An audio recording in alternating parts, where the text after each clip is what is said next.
Amén. Para mí esta mañana es un privilegio poder compartir con ustedes el estudio que tenemos para esta mañana.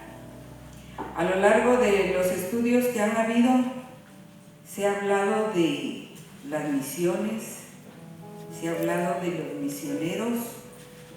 Esto no es parte de mi estudio, pero creo que vale la pena que sepamos o que recordemos realmente lo que es una misión. Y según Marcos 16, versículos del 15 y 16, dice: les dijo, id por todo el mundo y predicar el evangelio a toda criatura. Lo dijo Jesucristo.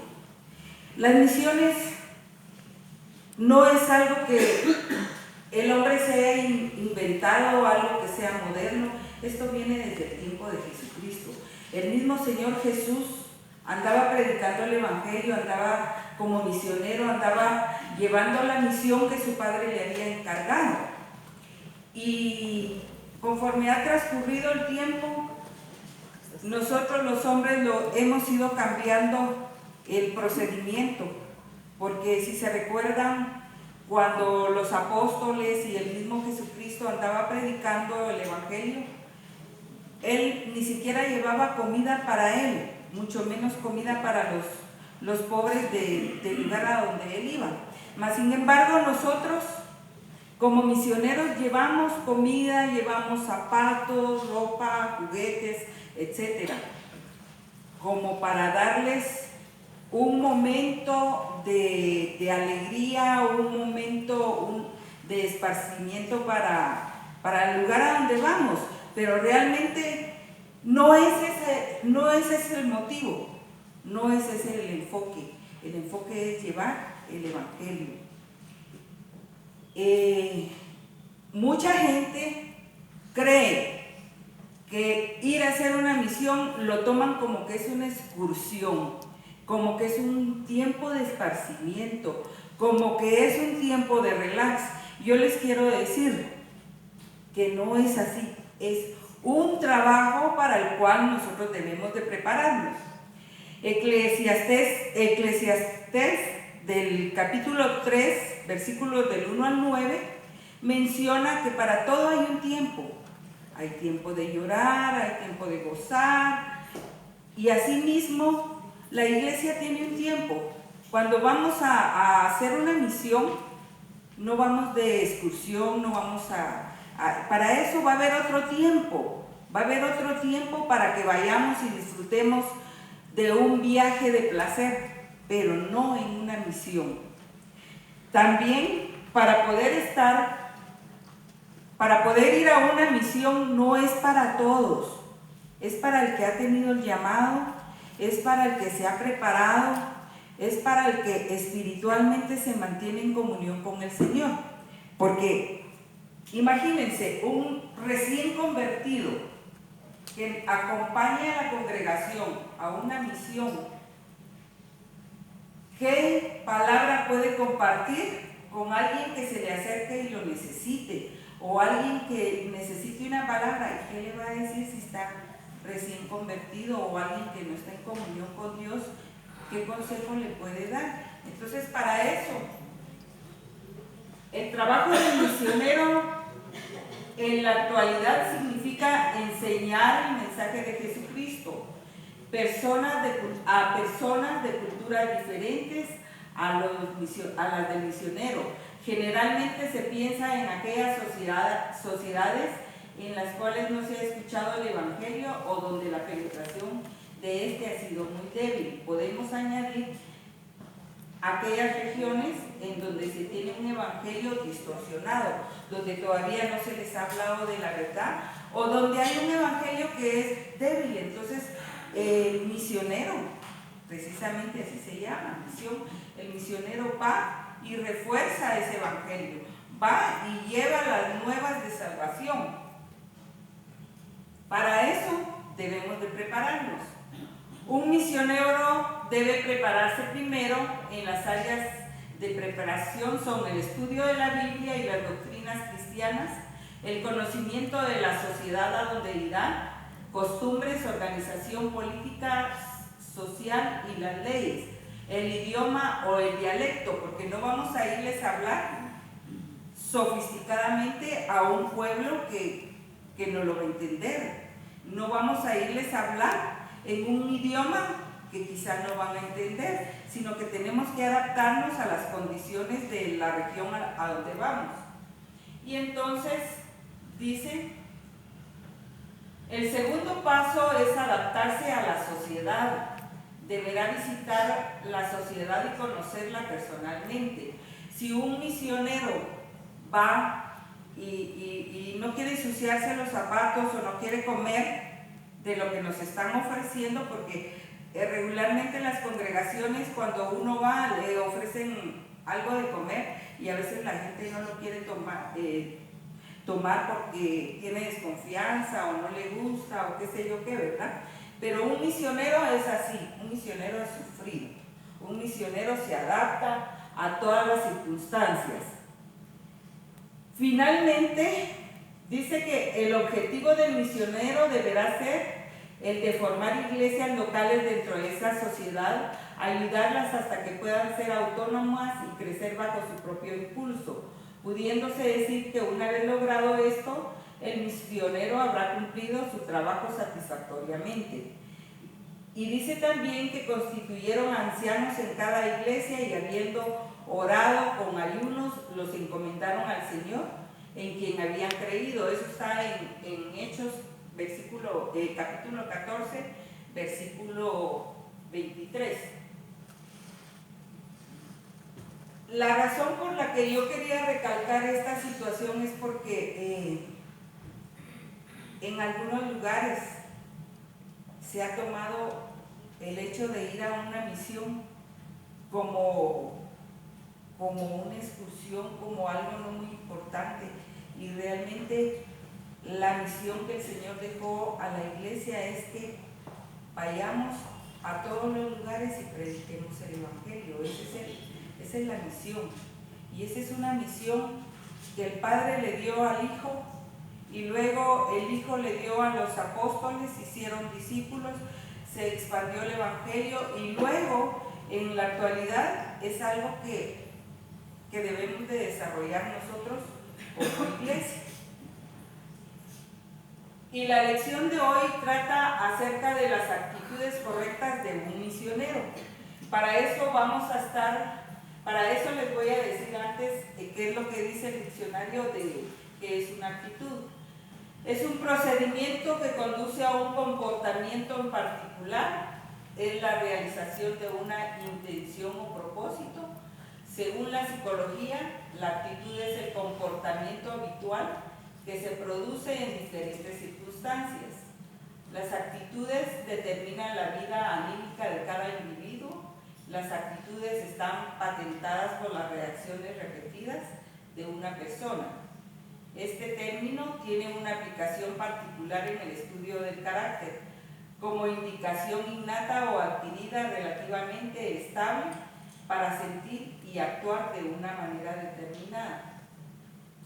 La base bíblica que vamos a utilizar está en Hechos 14, capítulo 14, versículos del 1 al 28, y los objetivos de esta lección es analizar el comportamiento y madurez de los siervos de Dios en el campo misionero, ver cómo las emociones hacen que la gente cambie su manera de pensar, actuar con valor y firmeza ante la persecución anticristiana que se ha estado desatando en los últimos tiempos. El pensamiento central es: un buen cristiano no se enaltece con las alabanzas de sus admiradores ni se deprime por los vituperios de sus enemigos. Y el texto audio es necesario que a través de muchas tribulaciones entremos en el reino de Dios. Eso está en Hechos 14, 22. Y para poder desarrollar el estudio yo lo dividí en 3 partes, que son cuando el diablo ataca la obra, frente a la ignorancia y la emoción de la gente, y frente a las pruebas y luchas del ministerio.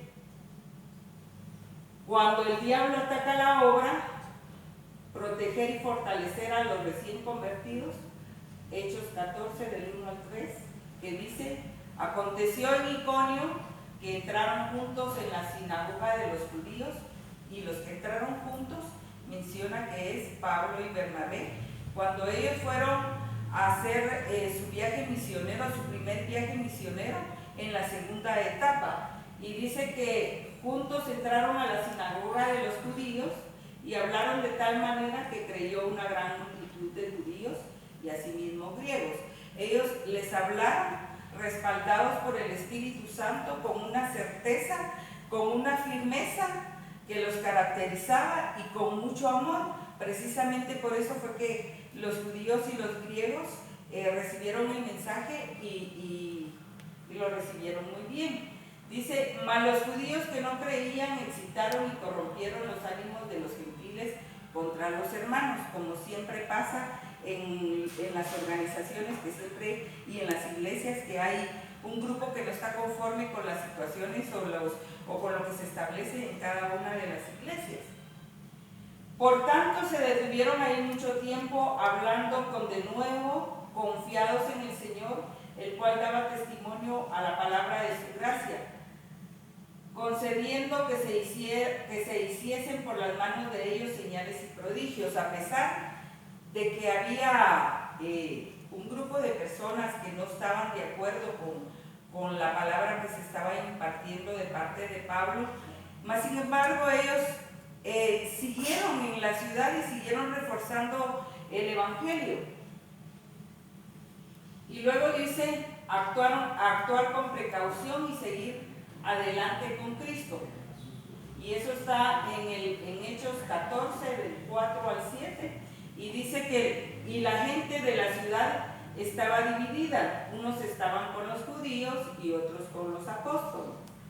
Pero cuando los judíos y los gentiles, juntamente con sus gobernantes, se lanzaron y afrentaron y los apedrearon, habiéndolo sabido, huyeron a Listra y Derbe, ciudades de Licaonia, y a todas las ciudades circunvecinas, y ahí predicaban el evangelio. Como había un grupo opositor, entonces ellos tuvieron que irse a otras ciudades porque ya habían tenido amenazas y los habían afrentado y los habían apedreado. Entonces tuvieron necesidad de irse a otra ciudad. Y entonces dice que frente a la ignorancia y a la emoción de la gente, dejar que se manifieste el poder de Dios ante el sufrimiento. Eso está en Hechos 14, 8 al 12. Y Pablo es apedreado en Listra, y cierto hombre de Listra estaba sentado, imposibilitado de los pies, cojo de nacimiento, y jamás había andado él. Muchas veces la gente pone la mirada en las personas y se equivoca. Cuando la gente vio que Pablo había sanado al cojo, que era un cojo de nacimiento, mucha gente creyó y mucha gente pensó que Pablo era el que estaba haciendo los milagros, sin pensar que él era únicamente utilizado por el Señor. Y entonces, como había una división, unos sí creían y otros no creían, por eso se pusieron de acuerdo con los gobernantes y apedrearon a Pablo, también a Bernabé. Pero pensaron que Pablo estaba muerto y lo sacaron de la ciudad, ¿verdad? Y entonces de ahí llegaron los seguidores, los discípulos, llegó Bernabé también, oraron por él y lo entraron a la ciudad, y él reaccionó por la misericordia del Señor, porque él todavía no había terminado su trabajo. Mucha gente pensó que era un milagro, que él había muerto, y otros pensaron que había resucitado, pero no era que había resucitado, que era un milagro. Y entonces la gente dice: cuando Pablo es apedreado en Listra, y cierto hombre que estaba sentado ahí, que era cojo, y le dijo: Pablo, levántate, él saltó. ¿Y saben por qué él empezó a caminar? Porque tenía una fe tremenda. Si tuviéramos fe como el tamaño de un granito de mostaza. El granito de mostaza bien pequeñito, casi ni se mira. Así serían los milagros que nosotros podríamos tener, y de hecho los tenemos. Cuando oyó hablar a Pablo, el cojo, el cual fijando en él sus ojos y viendo que tenía fe para ser sanado, dijo a gran voz: levántate derecho sobre tus pies. Y él saltó y anduvo. Entonces la gente, visto lo que Pablo había hecho, alzó la voz diciendo en lengua licaónica: dioses bajo la semejanza de hombres han descendido a nosotros. Y a Bernabé lo llamaron Júpiter y a Pablo lo llamaron Mercurio, porque él era el que llevaba la palabra, y precisamente porque él llevaba la palabra era que a él tenía más interés en que él falleciera, que él muriera. Y los supersticiosos de ese lugar, de la ciudad, querían adorar y ofrecer sacrificio a Pablo y a Bernabé, pensando que eran dioses en forma de hombre, por la superstición que ellos tenían. Sin embargo, Pablo y Bernabé actuaron de una manera madura, porque ellos les dijeron al pueblo: ¿por qué hacen esto si nosotros somos hombres como ustedes? Y se rasgaron las ropas. Y ellos estaban muy tristes porque los supersticiosos querían tomarlos como dioses, querían alabarlos, querían exaltarlos. Y la exaltación es única y exclusivamente para nuestro Señor Jesucristo, porque nosotros solamente somos un vaso frágil, somos sus instrumentos, y eso es lo que se pretende que en esta lección entendamos, que la gloria es solamente para el Rey de Reyes, para el Señor de Señores, solamente para Él es la gloria. Nosotros somos sus siervos, y dice la palabra que somos siervos inútiles, porque tenemos tantas fallas, a cada rato estamos fallando. Y entonces dice también en el B: dar al Señor toda la gloria y no tomarla para sí. Y el sacerdote de Júpiter, cuyo templo estaba frente a la ciudad, trajo toros y guirnaldas delante de las puertas, y juntamente con la muchedumbre quería ofrecer sacrificio. Cuando los oyeron los apóstoles, Bernabé y Pablo rasgaron sus ropas y se lanzaron entre la multitud, dando voces y diciendo: varones, ¿por qué hacéis esto? Nosotros también somos hombres semejantes a vosotros, que os anunciamos que de estas vanidades os convirtáis al Dios vivo, que hizo el cielo y la tierra, el mar y todo lo que en ellos hay. En las edades pasadas Él ha dejado a todas las personas andar en sus propios caminos, si bien no se dejó a sí mismo testimonio, haciendo bien, dándonos lluvias del cielo y tiempos fructíferos, llenando de sustento y alegría nuestros corazones, y diciendo estas cosas difícilmente lograron impedir a las multitudes ofreciéndose sacrificio. Muchas veces las congregaciones son las que tienen la culpa de ensalzar al predicador, al pastor o a las autoridades de las iglesias. Y algunos de ellos se han aprovechado precisamente de la situación, y es por eso que se creen dioses. Y hay muchos en todo el mundo, incluso aquí en Guatemala, por ejemplo, en Miami, este pastor Maldonado, que se cree un dios, y él mismo lo ha dicho en sus prédicas, que él es Dios y que sus hijos son diositos. Igual lo ha dicho Cash Luna. Entonces, yo les puedo dar una lista de los falsos profetas, de los falsos maestros, de los falsos predicadores que se han atribuido toda la gloria a su persona, cuando la gloria es solamente del Rey de Reyes, del Señor de Señores, de nuestro gran Dios, de nuestro Padre Celestial. Para Él es toda la gloria. Para Él es que estamos aquí, para que trabajemos en la misión que Él nos dejó, que es llevar la palabra a todos los rincones. Y entonces, frente a las pruebas y luchas del ministerio, hay muchas pruebas, muchas luchas que han tenido que enfrentar desde el tiempo del Señor Jesucristo, que ustedes saben todos los vituperios que Él tuvo que sufrir por hablar del Evangelio, los apóstoles, los discípulos en aquellos tiempos, cuánto no fueron azotados, apedreados. Esteban murió apedreado. Pablo, les acabo de contar que Pablo fue apedreado también.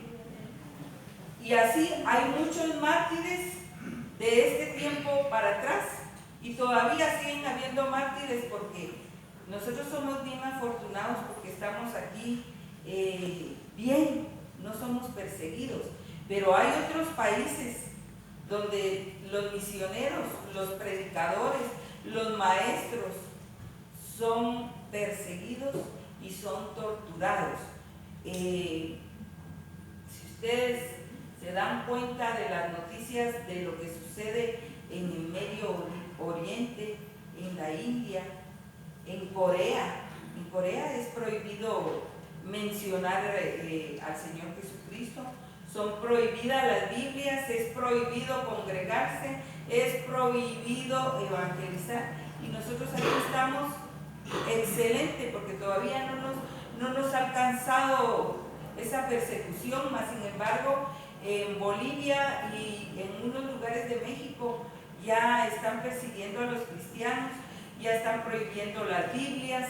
En Japón, por ejemplo, y hay personajes que quieren que sean alabados, que sean glorificados, como por ejemplo el presidente de Corea, que es un hombre tan tirano, tan ciego, tan ignorante, que quiere que toda la gente se le arrodille, que lo alaben. Y nosotros, bendito sea Dios, y gracias a la misericordia del Señor, no hemos llegado a eso.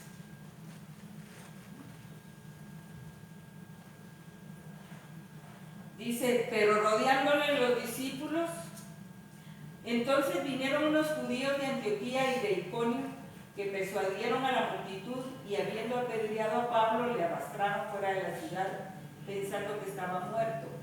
Pero rodeándole los discípulos, se levantó y entró a la ciudad, y al día siguiente salió con Bernabé a la ciudad de Derbe. Muchas veces cuando vemos que ya no se puede con ese grupo opositor, es mejor huir a otra ciudad.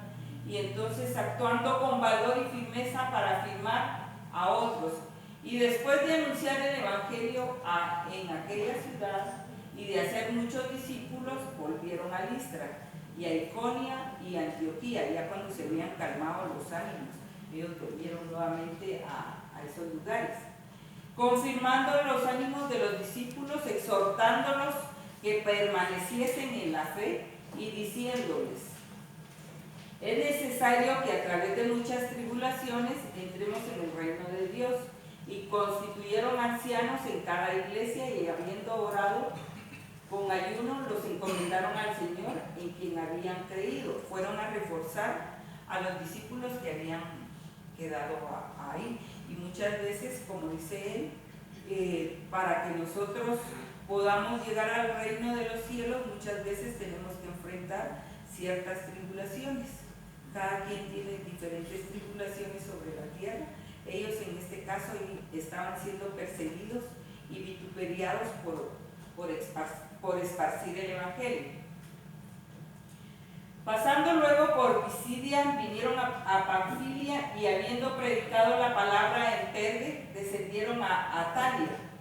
De ahí navegaron a Antioquía, desde donde habían sido encomendados a la gracia de Dios para la obra que habían cumplido, y habiendo llegado y reunido a la iglesia, refirieron cuán grandes cosas había hecho Dios con ellos, y cómo había abierto la puerta de la fe a los gentiles, y se quedaron ahí mucho tiempo con los discípulos.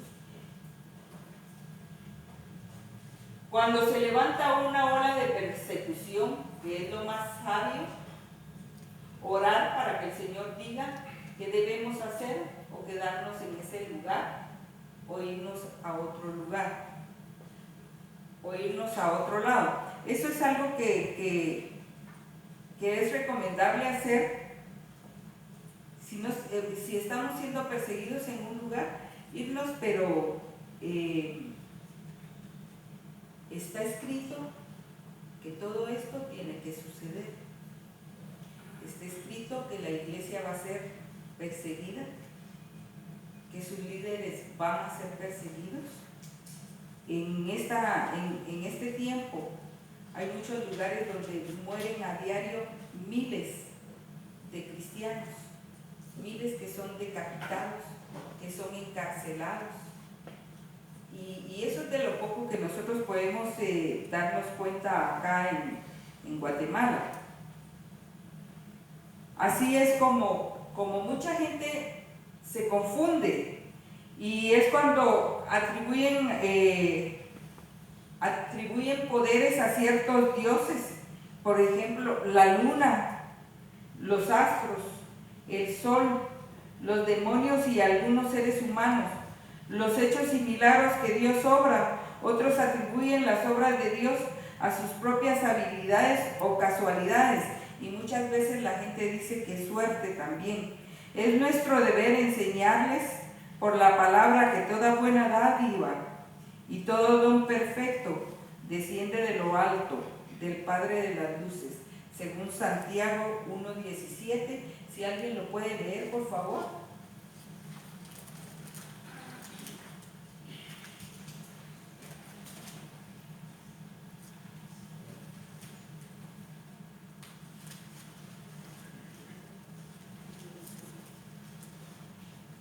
Toda buena dávida y todo don perfecto desciende de lo alto, del Padre de las luces, el cual no hay mudanza ni sombra de variación. Amén. Así es. Está más que confirmado en la palabra que toda la gloria y toda la honra debe de ser dada al Padre, que toda dádiva buena viene de Dios.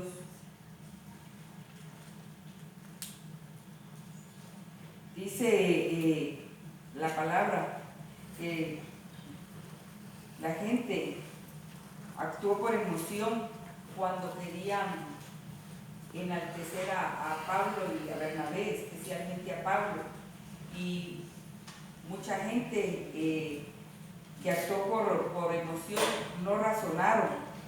Las emociones son manipuladas por ignorancia, por superstición, por tradiciones falsas, y dice también que los milagros sin la enseñanza de la palabra pueden convertirse en una fuerza ciega y contraria a la voluntad de Dios.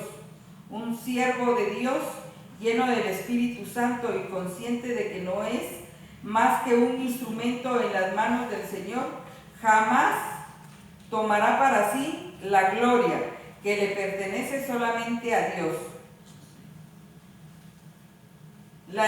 Los evangelistas y líderes que se aprovechan del ministerio para ganar aplausos y beneficios personales y señorío sobre la grey de Dios, pronto serán abatidos como lo fue Satanás. Un día ellos van a entregar cuentas y van a ser desechados al infierno, como un día fue Satanás, por haberse creído Satanás más que nuestro Señor Jesucristo.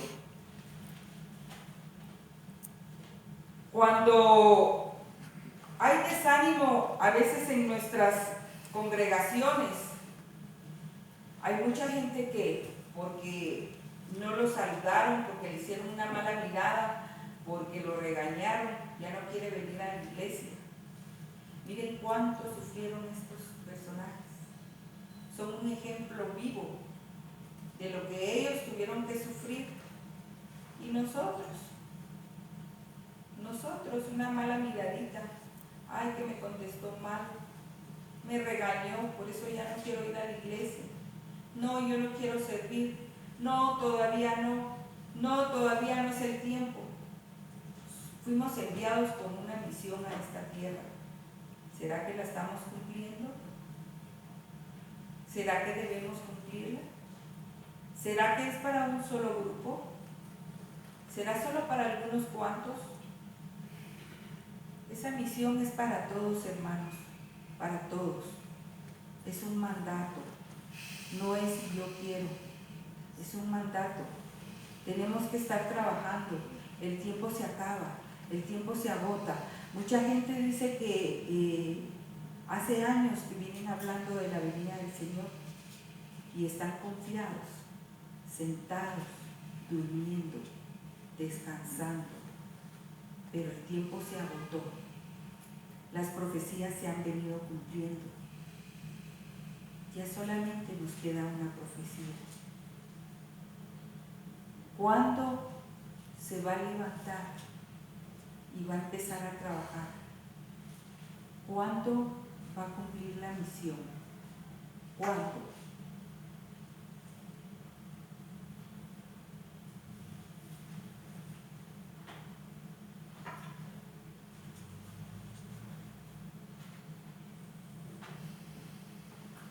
Es triste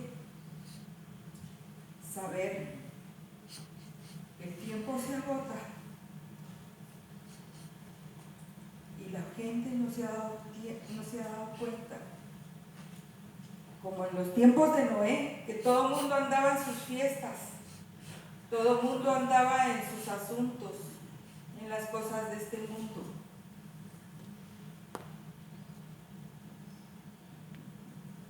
Pero es tiempo de que actuemos. Es tiempo de que nos levantemos mientras estemos en esta tierra. Todavía tenemos la oportunidad. Les quiero decir que no importa qué problema tenga, qué dificultad tenga, qué enfermedad tenga, qué tan preparado esté para poder empezar. Muchas veces, cuando hay pruebas, la gente se aparta del Señor.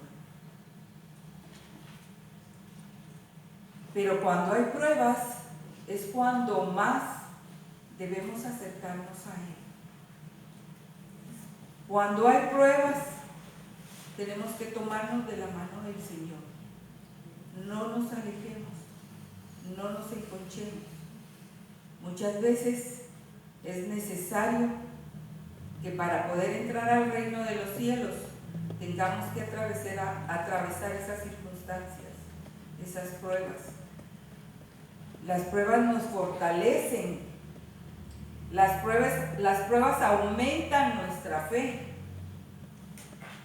y debemos de mantenernos en comunión y orando por todas esas personas que son perseguidas, por todos esos misioneros en el mundo que están siendo encarcelados, que están siendo vituperiados, que están sufriendo todo lo que nosotros no sufrimos y quizás no vamos a pasar por todo lo que ellos han pasado, pero yo sí los quiero invitar para que empiecen a trabajar, los que no están trabajando, y los que están trabajando, que lo hagan con excelencia. Y esta mañana vamos a orar por esas personas que están siendo perseguidas, decapitadas. Yo les pido por favor que cierren sus ojos y vamos a pedirle al Señor que nos dé esa fe que tuvo ese cojo, esa fe con la que él se levantó y saltó, y que reconozcamos que toda la gloria es para nuestro Rey, para nuestro Dios, para el único Dios verdadero, para nuestro Señor Jesucristo. Padre Celestial, esta mañana yo te pido, Señor, por cada una de las personas que están proclamando tu evangelio y han tenido tropiezo, Señor, y han sido encarcelados, y han sido decapitados, y han tenido que huir de sus hogares, Señor, de sus tierras. Padre, por todos esos valientes, por esos mártires, Señor, que están trabajando en tu obra, por toda la gente que está llevando esa palabra, que es tan necesaria, Señor. Sabemos que tu venida es pronto, Señor, y queremos estar aprobados ante ti, Padre. Gracias porque has tenido misericordia de cada uno de nosotros, porque tú nos tienes en este lugar, gozando y recibiendo tu palabra, Señor, sin tener persecución.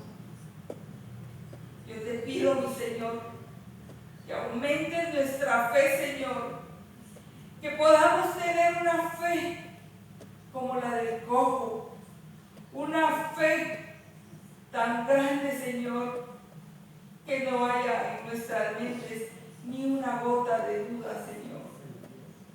Sabemos, Señor, que nuestras vidas dependen de ti, Señor, y que si tú nos tienes aquí, nos tienes con un propósito, con una misión, y que hasta el día de hoy, Señor, tú nos has guardado, nos has cuidado, nos has proveído, Padre, y nos sacaste del lugar oscuro donde antes estábamos. Gracias, Padre, porque nos diste una congregación, Padre, donde se proclama tu palabra, donde reconocemos, Señor, que tú eres el Dios verdadero, donde reconocemos, Señor, que sin ti nada podemos hacer. Sin ti, Señor, no somos nada. Tú eres nuestro Padre, tú eres nuestra guía, tú eres el que nos provee, tú eres el que nos levanta, Señor. Nosotros somos únicamente siervos inútiles, Señor.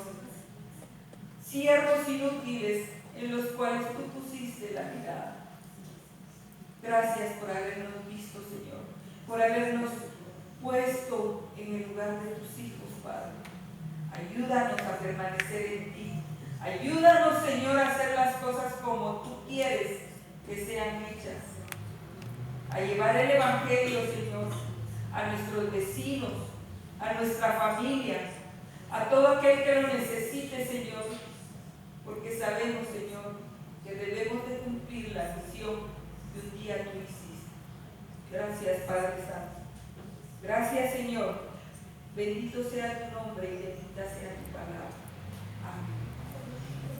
Gracias, mis hermanos. Este fue un estudio corto, pero saqué lo más importante, la esencia, porque a veces el tiempo no alcanza.